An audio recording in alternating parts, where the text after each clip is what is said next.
Thank you, Roberta, and thank you, Dr. Williams. As Roberta said, my name is Gailya Paliga, and I am president of the NC National Organization for Women. Did anyone else see that beautiful sign on the way about against HB2? That was awesome. We are here today to celebrate a coalition of women's rights groups and individuals who are formally working together in North Carolina to get the Equal Rights Amendment passed.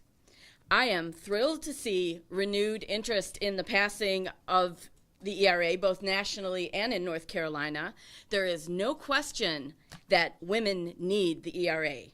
As the ERA Coalition writes in the 2-page document you might have grabbed outside, the problem is women and men are equals, yet they're not treated equally under the law or in American society. The ERA would help rectify that, and a constitutional change is solid, whereas laws can be changed more easily, like Wisconsin's was just reversed. Women face problems like unequal pay. Happy Equal Pay Day, said no woman ever.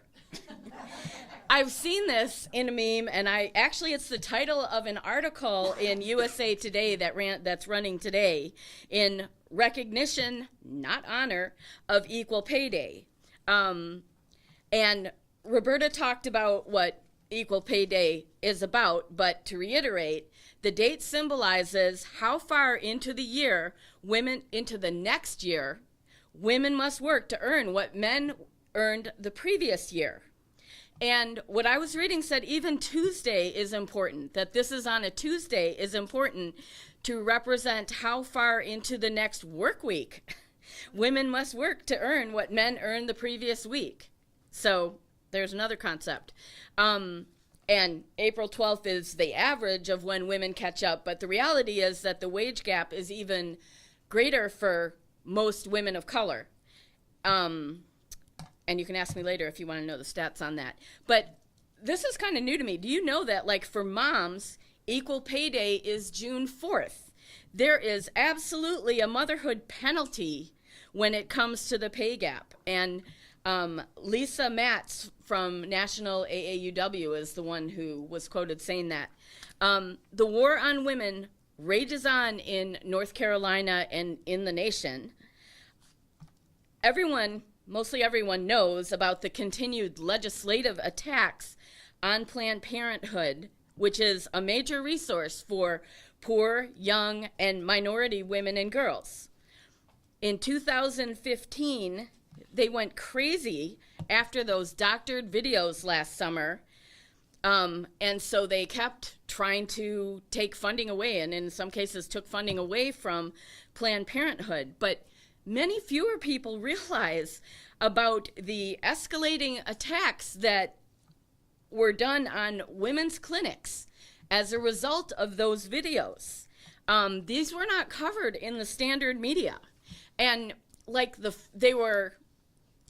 first 4 attacks attacked the buildings, the clinics, but then they started killing people.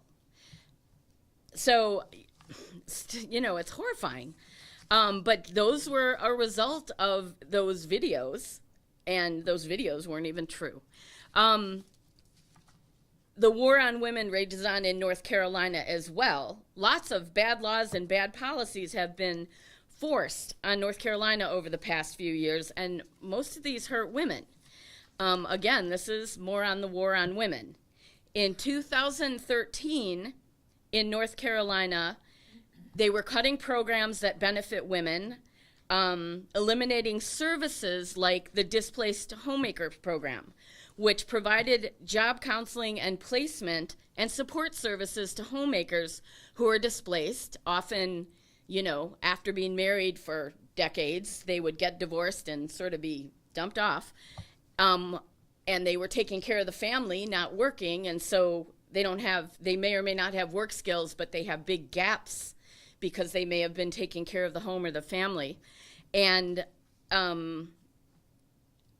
this happened it's mostly women that were affected, and they just cut the program. Another thing in 2013, the NC lawmakers axed the Earned Income Tax Credit. an essential tool that puts more money back in the pockets of hardworking, low-income women and men, but there is a disproportionate impact on women because many working families are now being led by single mothers or women who are primary breadwinners. The 2010 median income for families led by single women is only $20,393, which is nothing. And those statistics come from the NC Justice Center, the Budget and Tax Center. The education cuts, siphoning money for vouchers. The first year it was $11 million. This year it's, oh my gosh, $25 million. And most teachers are women. And you can see that the money is going mostly for religious schools.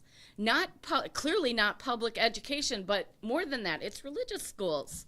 So that's mind-boggling. And in 2014, and public education is suffering so much. In 2014, there was a survey talking about how low North Carolina has sunk. It is the worst state for teachers in the U.S. We are 48th in public school funding per student, 43rd in teachers' wage disparity, 40th in safest schools. And this is the result of conscious moves by conservative leadership. They are starving public education and then saying that public education doesn't work. Most recently, we've all noticed HB 2, also called House Bill 2, also called Hate Bill 2. And our press release, North Carolina Now did a press release on how it affects women. So if you grab one of North Carolina Now newsletters, it's like page 3 or something.